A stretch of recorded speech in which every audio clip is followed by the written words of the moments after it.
Hello, how are you? Hi, Steph. I'm very well, thank you, and I'm really pleased to be here with you. Good, me too. Well, I am excited because we are here today to talk about this incredible series that we are all participating in. And we're having this fantastic discussion to talk about the unconventionality and this secret source of creating magic and manifestation and miracles in our lives. And so this is the second, I believe, the second conversation in this series that I am very privileged to have with you. And I'm just very excited to be here to talk about all things unconventional and what really makes us feel unconventional in who we are.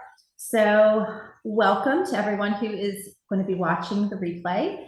I am Steph Dinwiddie. I am here, and we are brought together today in this series by Melanie Ann Layer's container. So if you don't know about Melanie Ann Layer, I encourage you right away after this interview to go out and check her out. She is absolutely incredible. We have been part of her Alpha Femme experience, a year-long container with her, and we've learned so much from her brilliant mind. And the reason that this was created is because she hosted a masterclass, I believe it was a masterclass, or maybe it was a program called Unconventional. And it was out of this world, as is everything that she produces and puts out. And we got this spark inside of us, so excited to come together as a group. We raised our hands and we thought, well, how are we unconventional? What does unconventional mean to us?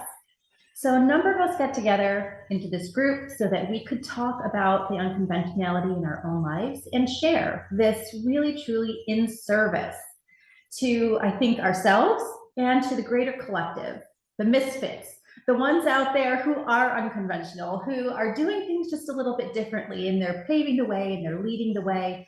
And this is going to be a great conversation to kind of explore maybe what that means, what unconventionality means, how it is affecting our lives, what we use it for in our lives. So, as I said, I'm Steph Dinwiddie, and I'm here today with Nicola. So, please go ahead and introduce yourself. Thanks, Steph. That was a great intro and intro to the wonderful Melanie Ann Layer that we're all learning so much from and gaining so much inspiration from, someone who really leads herself in an unconventional way. And I'm Nicola Dove. I am a photographer. So, I've spent most of my career working in the film industry as a photographer. And even that in itself is an unconventional niche in the world of photography. But actually, I feel like, that's the unconventional part of my work is only a part of what is unconventional about my life in many ways. The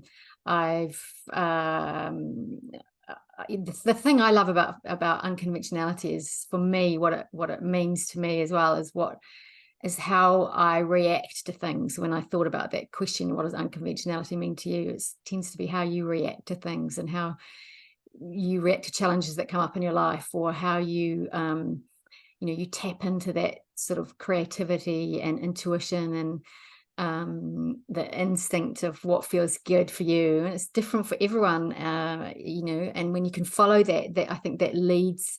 Unconventionality is a sort of byproduct of following your instincts of what you choose to react to in life, and the path that you follow. And for me, that has led me through living all around the world. I'm from New Zealand. I'm based in New Zealand now. I've spent 20 years living in the UK. I've traveled all around the world on film sets. And now I also coach online. So I coach photographers online about the niche that I'm in, but I also work through that with them through a lot of the mindset stuff, how to overcome challenges of all of that world. And I am developing, broadening that out at the moment into sort of helping people work creatively in their lives, helping entrepreneurs tap into their own creativity and new ways of thinking and new ways of doing things, all of which, leads to beautiful unconventionality. and ways that are different for everyone, right? I love that so much. I love your charge. We've had conversations about all of this, and to listen to you talk about the love, the passion that you have for what you do, what's truly inside of you, what leads the way for you in your life and your business is just exciting. It's just exciting to even hear you talk about it and what you're doing to bring art back to the world. So thank you so much for that intro. It's amazing. You're welcome. And so what does unconventionality mean to you? I know that you're, as you said, we've spoken before, you're a coach online, you're a mum, you're a wife, and on the surface, a lot of those things look conventional, but I know you are so not conventional. And so what does unconventionality mean to you? Yeah, I love that. Oh my gosh, what does unconventionality mean to me? I mean, so much. I don't even know how to take it and put it into a proper context. What's really fun is when we endeavored this conversation as a group and we put this together and tried to answer this question, we ended up asking question after question after question. It was like you could come up with an answer, but then there were so many sub layers of what does unconventionality mean? And what I love is that it means something different to each person, and it shows up so differently in each person's life. So what one person may consider unconventional is someone else's conventionality, and vice versa. So unconventionality to me is really kind of going against the grain of what we've been taught to do, what society wants us to do, what our culture wants us to do, what we've been programmed and taught to do. What was demonstrated to me even growing up. So there are some traditional things that I still love, but then there are other ways where I completely went against the grain. I completely was like the black sheep of the family. And what that meant for me in my life, probably the first place where I really saw it take root and be different, it was leaving the small town that I grew up in. My culture, my Italian family, like everybody lived on the same street. And for many, many years, we had generations grow up there. And I left. And so when I got married, we'll be married 26 years next, well, I'd say not quite next month, it's September, a couple months, 26 years. And first we moved about 4.5 hours from my little town, same state of New York. And then after building our dream house and having our 2 boys and our family, I got the itch.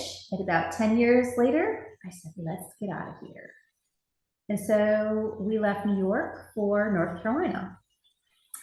Upset everyone that we knew. Lived in North Carolina for 5 years. And then I said, let's move to South Carolina, which is where we are now. And so uprooted all of that as well, unconventional. And I even see it in the way that I raised my boys. We have two boys now who are 24 and just about to be 21. And what's interesting is when I look back on it to how I raised them, what felt super natural for me to do was quite unconventional in and of itself. I tried alternative methods to medication. I talked to my kids instead of talking at my kids. I just followed my kind of innate prompting, similar to what you're talking about, this internal guide, this intuition, this beautiful intuition that shows up inside of you that just kind of guides you. And when you follow it, it can lead you away from the things that everyone else is doing. And I guess that's kind of what I consider to be unconventional, is like you, following that inner guide, being in touch with your intuition, allowing it to guide you and show you what your next step is, and then following it. And that is kind of unconventional.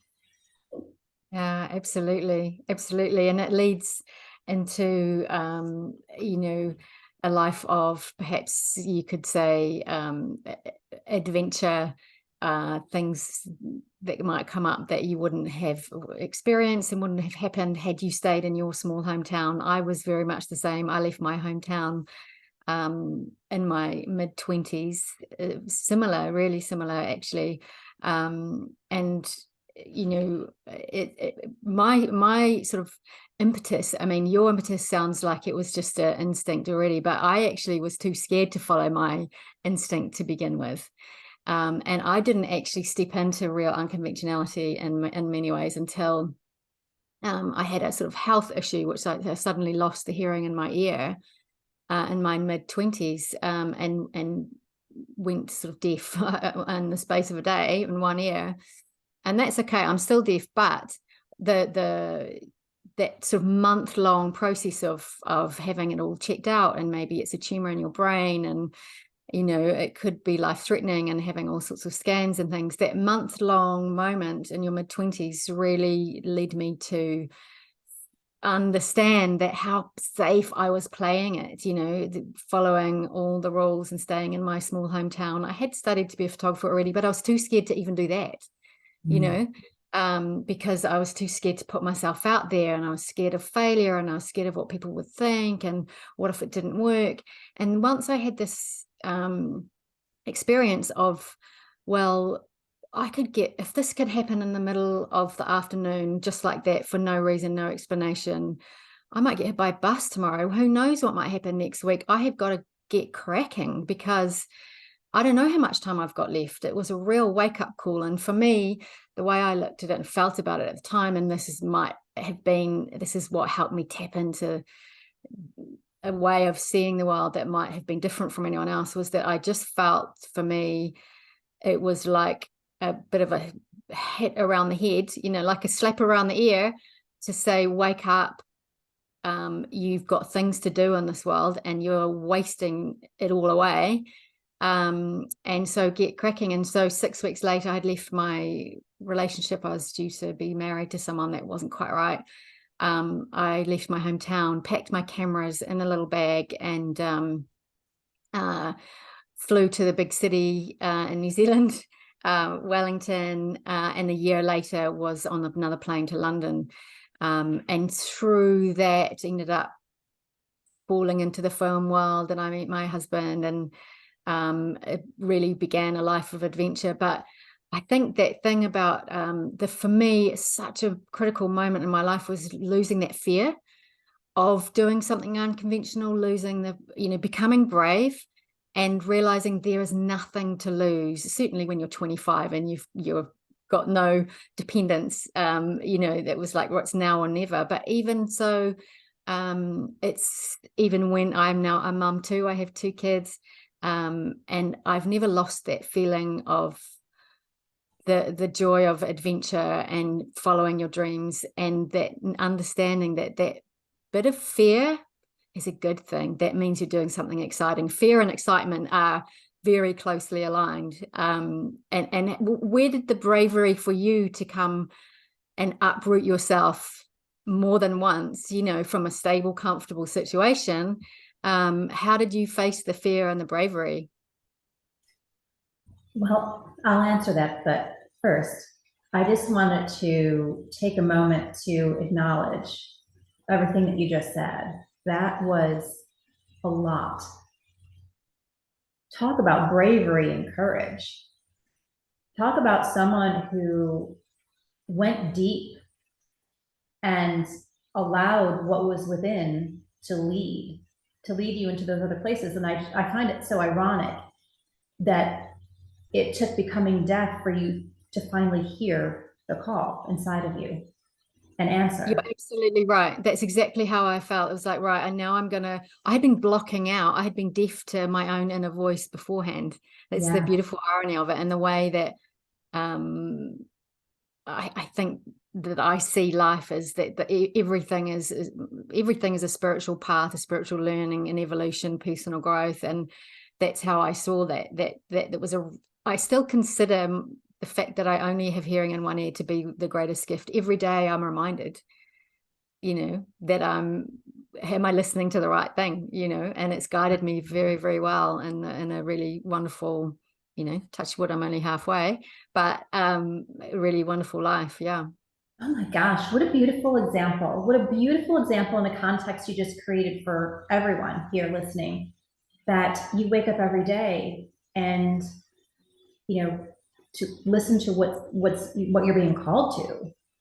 Just the context of bringing us all back to the focus, the focus, Yeah. like photography of, Yeah. of the opportunity to look at this in two very different ways. And the way in which you've chosen to look at this, and the positivity and what you've done because of it, it has been the catalyst. It has been impetus, like you were speaking to all of this beautiful life living that you're doing. And that is just incredible, incredible. Okay, so to answer your question, for me, I didn't feel it as courageous or brave at all. I felt it as, this is what I want to do. I felt it as, this is a call inside of me. This is a pull. This is a desire. This is a dream. Like, I want something different from this. So I want to go get what I want. And God bless, I have this incredible husband who's willing to go almost anywhere in the world. Like, I don't think he's going to go to California, but he's willing to go pretty much anywhere in the world I would want to try out. And my boys, it was a little more challenging with the boys because they were younger at the time. The first move we made, Cole was transitioning into high school and Zach was transitioning into middle school. So it was a brand new school at very impactful times in life. And we were not without struggle. The boys did struggle in their new schools. I struggled to make friends as an adult when the children were younger and we had the schools and there were people everywhere. I mean, it was like college, right? It was like, or being back in school for yourself. There were people everywhere to connect with and find and see, your matches and whatnot. But as you get older and you move to a new town and no one, it's a little bit more challenging. And so there have been, a lot of almost kind of down, depressive moments where I was really longing for sisterhood, longing for friendship, longing for people to know who I was and be interested in getting to know me again. And that happened in both states where I lived. So I think maybe the courage comes in putting yourself out there again at a different age in life, in different circumstances, and being willing to just be misunderstood, being willing to walk the walk of individuality, knowing that you might walk that walk alone for a while. And I think that's probably where the courage comes in. It wasn't in the courage to move. It wasn't courage to make a different decision. That was just me following my heart. But probably in those places is where I've met the most resistance. Yes. Yeah. Yeah. And I think once you've done it once, followed your heart, and in many ways that's the fun bit, isn't it? Because it's excitement leading that at that point. That's excitement. It's like, oh, that sounds fun. I'm going to go and I'm going to, that feels completely right. But trusting that is a big thing. A lot of people override that initial intuition or that feeling out of fear of all the things you're saying, out of fear of how hard it might be to, once you have moved or done the new thing or doing the new job or facing those challenges on the other side. And once you've done it once, though, I think you build up that resilience. It's probably like your kids, right? That actually challenging it in those moments, but now they're probably brilliant at making new friends wherever they go because they've learned how to do that a couple of times. And that resilience that you build up, I think, just empowers the next exciting thing that might come along as well. So it's definitely a journey of ups and downs, isn't it? That unconventionality, there's a lot to be learned along the way. That was such a beautiful point, though. I really loved that because it underscores building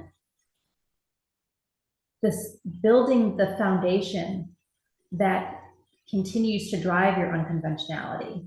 It's like developing the skills of being yourself, developing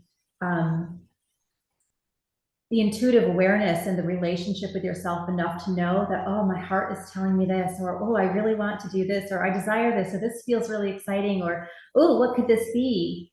And then learning to follow it step by step along the way. And that's just a beautiful piece. I really love that. All right, so I have some more questions here that I put together for us to just have some more dialogue about. And one of the questions I wanted to ask you was, where do you experience or notice most in your life and career this theme of unconventionality? Is it specifically more in family life? Is it in career? Like, where for you do you really feel it? Actually, I think it's across the board, really. And one thing I'd like to say about creativity, about unconventionality, when I think about it, as when I think about myself, and I think you mentioned this earlier, I don't consider myself unconventional at all. From the inside, I feel completely conventional, and so I think unconventionality doesn't necessarily mean being out there and loud and having the craziest haircut and the craziest clothes in town and jumping out of airplanes every other day or anything like that. It's actually something a lot more internal, and that it's lots of small decisions along the way that actually lead over time to beautiful adventures in life. So it's across the board for me. I mean, it's in terms of my career, photography wise, I really feel like photography has been the biggest teacher of my life. I think about it much like a kind of spiritual path in some ways, in the sense that you're dealing with your creativity and you're dealing with your own voice. You've got to tap into that and find your voice, find your style. A lot of what happens just by being out in the world, it makes you be out in the world, and then the world is mirrored back to you, especially on a film set where it's a very dynamic place. I think a little bit like a microcosm of society. There's lots of people, lots of egos, limited time, limited money, sometimes too much money, sometimes not enough. Beautiful collaborations, artistic endeavors, stories being told, and in the midst of all of that, as a photographer, you're observing, so you've got to be there without being there, and there's challenges in every day, and I tend to see those challenges, as I said earlier, it's how I react to things. I think that's where my unconventionality comes in, and you can choose to react to challenges in ways that are blaming and being a victim, and this happened to me and that happened to me and why are they being like that, or you can choose to see it as a moment. And this is what losing my hearing, that's the theme that has followed me throughout my life in big ways and small ways. I could have looked at that situation as a disaster or as a gift to propel me forward in a way that made my life infinitely better. And even when you're dealing with with things on a film set, just recently I was just finished a few weeks ago shooting a big TV series for Apple, and we had another photographer arrive on set that was going to be there for, it's very unusual. It's ended up, I can't go into why they were there, but usually there's only one photographer on set, sort of our patch. So another photographer was going to be there for 6 months, and it was quite a challenging situation to deal with. And the publicist I was working with said most photographers would have walked off the job by now. Like, how are you handling this? And I said, well, we can make this work together. So we're going to become a team instead of adversaries. You've got to embrace situations that you can't change. I couldn't do anything about it. You've got to find a way to embrace those moments. And over time, we became really, really good friends. And I now consider him a beautiful photography buddy. And we were able to really support each other through some challenging moments through that job. And, you know, you can choose to react to things in a way that is unconventional and not what everyone else might have done. But I think most people operate out of fear and ego, and you miss a lot of opportunities when you look at things in that way. But going back to your question, even in the way we've raised our family too, we have two beautiful kids, 14 and 12. And through my work being in the film industry, that in itself, we have to be unconventional in the way we live our lives, because we might get a 6-month contract somewhere else in the world. And my husband, who's an acupuncturist, has had to adapt over the years, has become really, bless him, very good at that.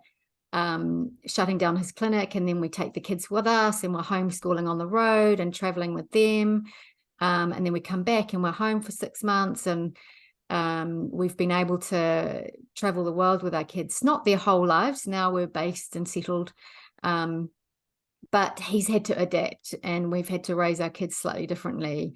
But the beauty of all of that has meant that it's a bit messy, it's a bit unpredictable. We don't have that kind of 10-year down the line is going to be the routine.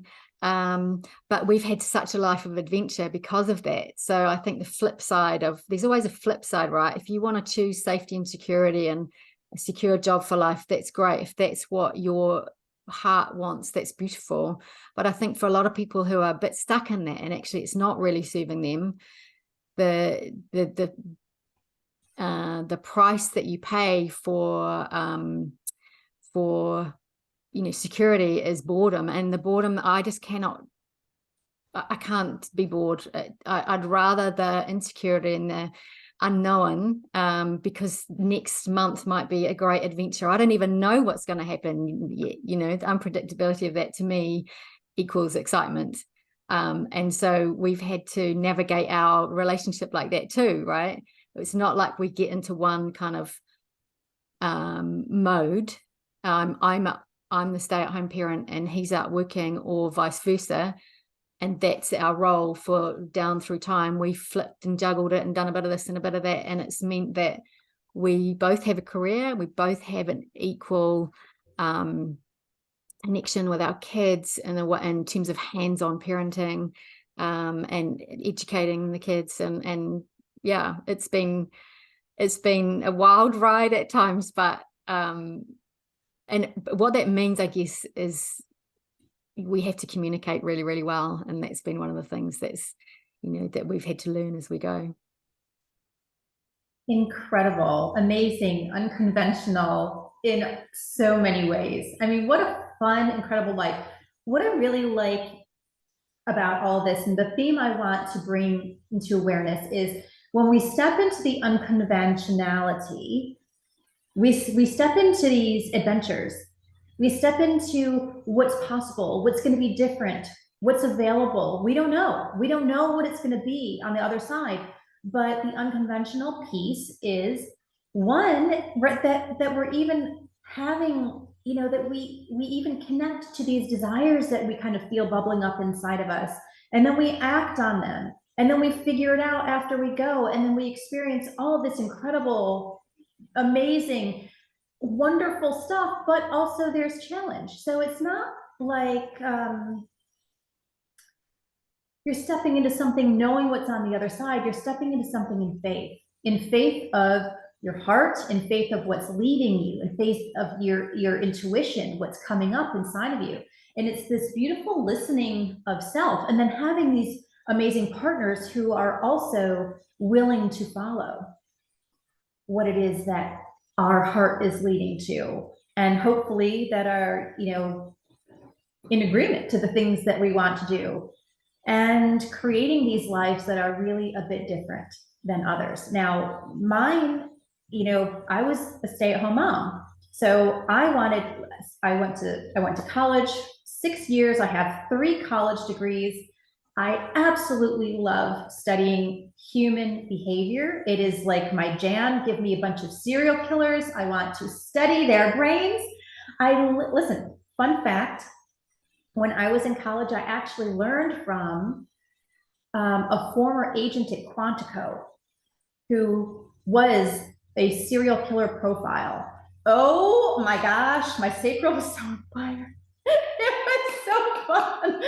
So I got to study these serial killer brains, and I have psychology and criminology, and I have a paralegal degree. And so this law and the mind and just understanding people is my jam.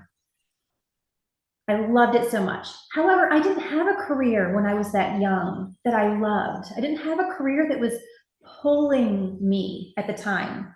I did have a conversation with someone in the Criminal Bureau of Investigation, ironically in North Carolina, where we ended up moving. And they were very interested in having me, take the tests and be involved in all the things, but I didn't want a government agency or anyone to control my life. It was a hard no. As much as I loved learning and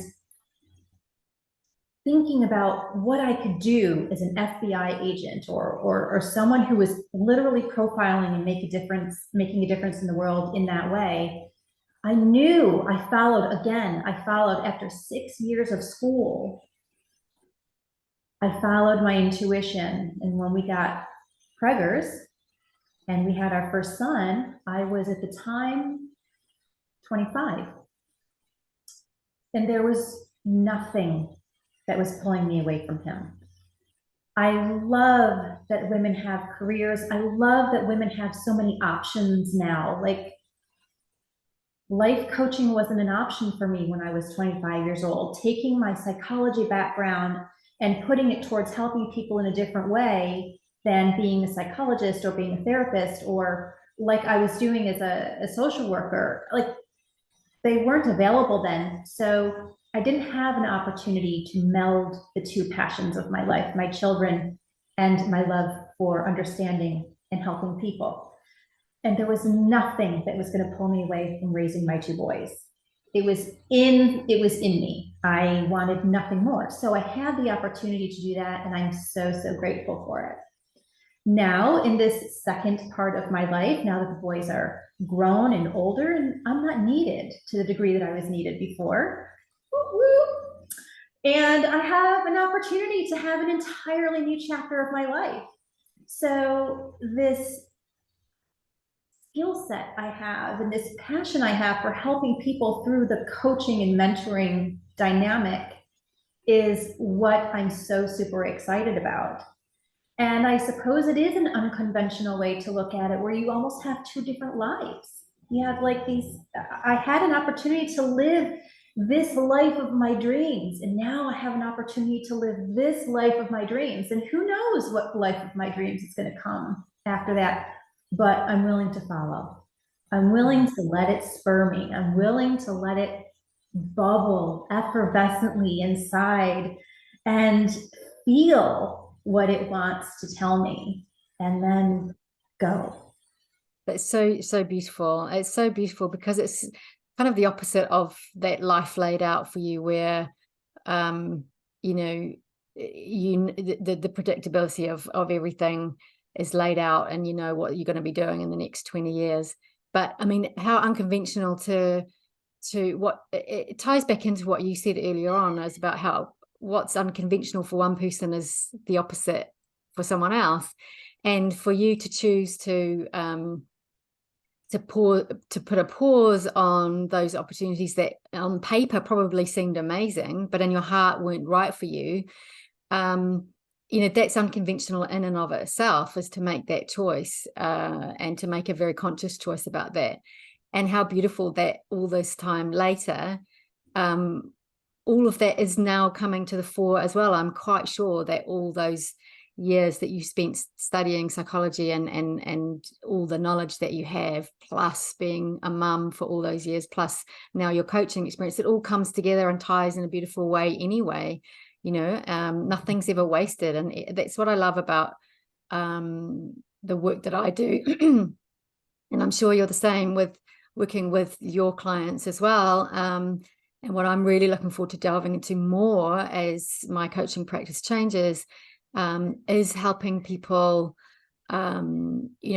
see how things can tie together, and helping people really tap into that sense of what is right for them and what's wrong. And it's not about what anyone else is doing or what looks good on paper, and how things might tie together much further down the track, like they are for you. It must feel like a really exciting time. It feels like there's so much ahead yet as well, having lived so much, but there's so much ahead yet for where we're at in our lives as well.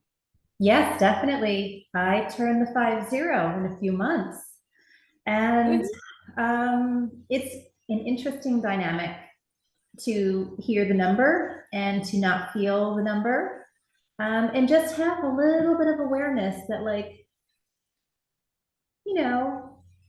not quite so far from whatever the next thing is after this, and so it's similar to your impetus, and it really brings things home, and really has you kind of take inventory of what's exciting to you, what drives you, what do you want for this life, how do you want to feel, what do you want to impart, how do you want to help, how do you want to be a part of, and then also what can satiate you at such a deep, rich, beautiful, delicious level in your life, and what does that look like? Is it conventional? Is it unconventional? Doesn't matter. Just do it. Just follow it. And I think that's the beauty that comes through in all of this, is the awareness to just follow what comes through, whether people around you like it or not. Yeah, absolutely. And that's where that bravery kicks in as well. So I've got a question for you. What kinds of unconventional things can we look forward to seeing from you next? Love it. Yeah. So right now I am in a developmental phase for my business. So, people are my zone of genius. Business wasn't.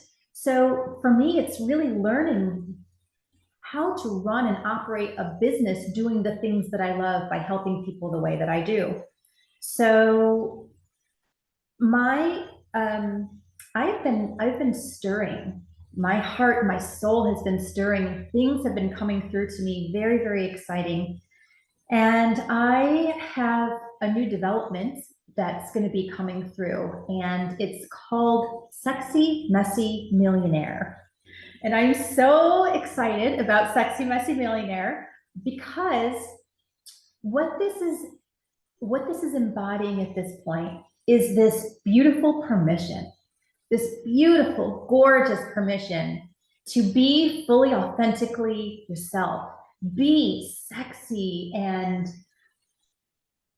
rich and delicious and gorgeous on the inside and out, in the way that you feel, in the way that you love, in the way that you live, in the way that you be. It's like everyone has this beautiful, sexy quality to them, and helping women develop that sexiness in how they live and who they are, in combination with this real resistance I've walked with for such a long time in being messy. This negative connotation I associated with being messy or appearing messy. And it's this perfectionistic streak I've had for as far back as I can remember. I finally am getting to the point, I don't know if it's my age, I don't know if it's the time, the intuition is just bringing it through, combination of everything, where recently I chose to develop a completely different relationship with the word messy. It meant something very negative to me, so much so that I actually would distance myself from things or people that felt messy to me. It was like a visceral no. I didn't want it in my space. And after some contemplation, I really spent some time trying to understand, why do I have that feeling? Why do I think that? What is it about the word messy that creates this experience that I feel? And so I played with that for a while. I wrote about it, I journaled about it. I'm also a writer, so I love words. I love playing, I love contemplation. And in the contemplation, it was so beautiful the way that it came through. And I decided, you know what? I'm going to shift. I'm going to shift the way I experience this word. So I began to create an entirely different identity for messy, for me in my life. And I attached all kinds of positive, strong words associated with messy. So this context has turned into a movement for me.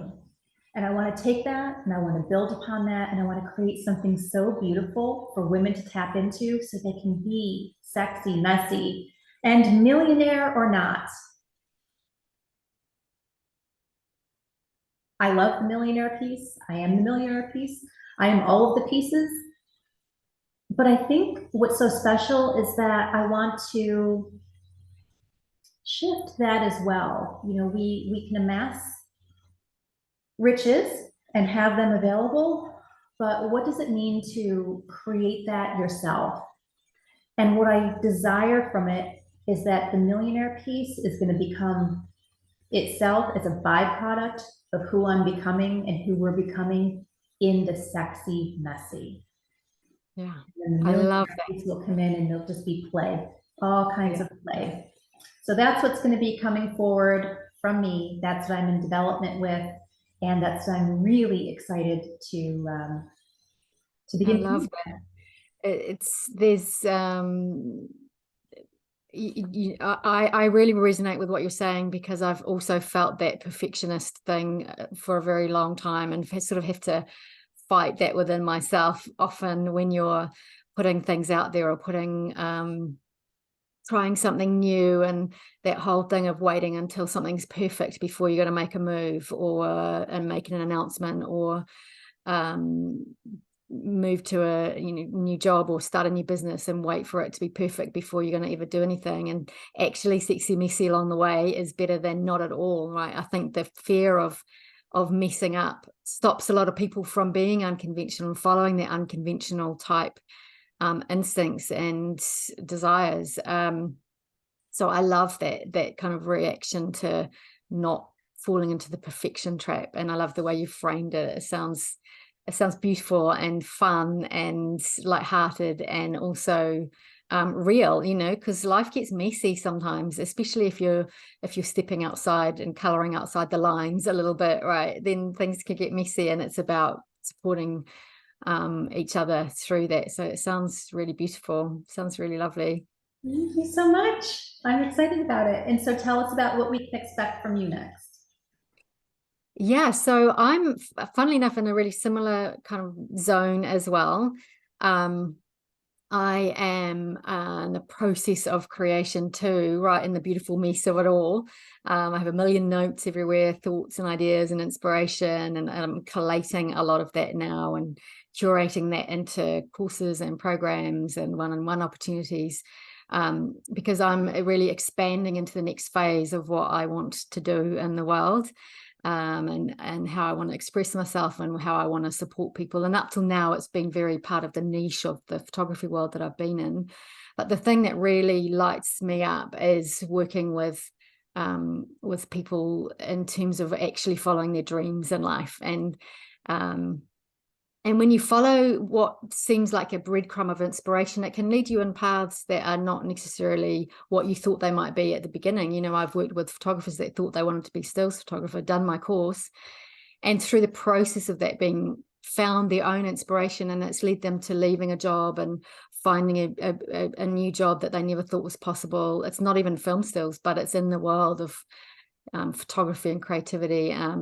For example, once you follow that breadcrumb, you just never know kind of where it's going to be. So I'm super excited about opening that up to entrepreneurs. I think there's a lot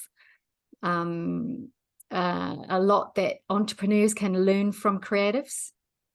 in terms of that creative process, in terms of tapping into your unique way of seeing the world, tapping into that kind of what I consider to be, you know, that universal energy, which is the universe, you know, creation energy, right? And tapping into our expression of that, because new ideas are so needed in the world, and new ideas are expansion, and that's how humanity grows and changes, and that's how individually we grow and change too, is a new idea, a fresh idea to do something in a slightly different way. And it doesn't have to be, you know, going 180 degrees in another direction, but it can just be little nudges that might nudge you elsewhere. So I'm really excited to be developing programs for that. So they're basically creativity programs for life, living an inspired life and following your dreams. And on the photography side, I'm developing a beautiful retreat currently called Silver Screen. That's for later this year, early next year. And it's for entrepreneurs that want beautiful photography and coaching all delivered in a kind of movie star setting and location, if you like. So, you know, think like, I don't know, talented Mr. Ripley vibes on the Amalfi Coast, that kind of thing. So I'm really excited about that as well. Yeah, so it's that time of expansion and creativity for me, and I'm actually taking myself through the program that I'm developing, right? So I'm sort of embodying that process of creation, of having an idea, the messy moments, stuff everywhere. How do you collate that? How do you then overcome the self-doubt where you have a brilliant idea, it seems you know, like it's going to change the world in the middle of the night, and you wake up the next day, that sinking feeling of, well, that's ridiculous. Who am I to think that? How can I possibly even consider that's never going to work? All the self-doubt, you know, and then actually moving through that and fine-tuning and framing things and birthing things into the world. So I'm in my own process that I'm looking forward to taking other people through too. It sounds like you're in a similar situation as well, and it's you know, and being inspired is my favorite state of being. That's when I feel most connected to the sort of to myself, and to whether you want to call that the universe or whatever it is. It's when I feel most alive, and that often takes you on a slightly unconventional path. So that's the bit that I love. Yeah.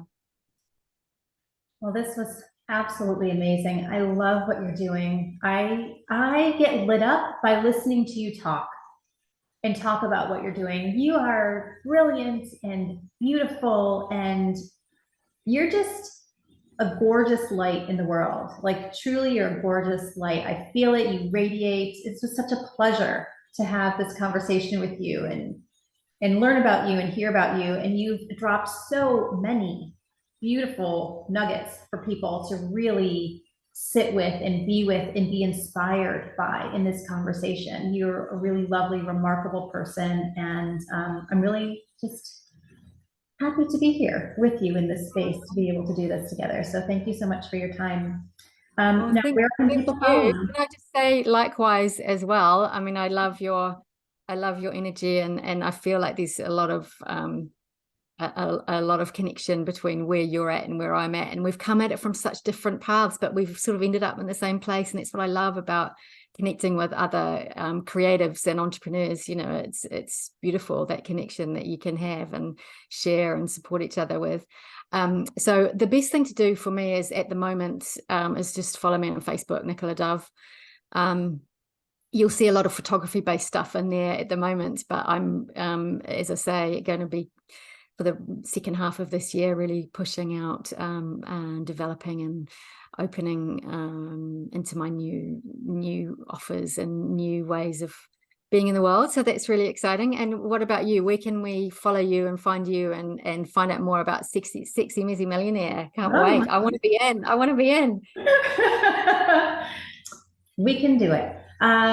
So probably same as you, really. I'm a Facebook gal.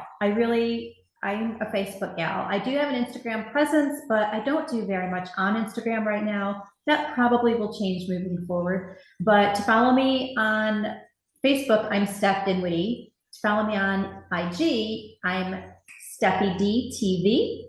So you can follow me there. And then, yeah, as all of this begins to roll out and develop, I'll just share it and we'll figure out where we're going to go from there. And that's just kind of the fun and the excitement of where it is. It's messy and that's okay. Perfect. So, fantastic. Thank you so very much for this. It was my pleasure.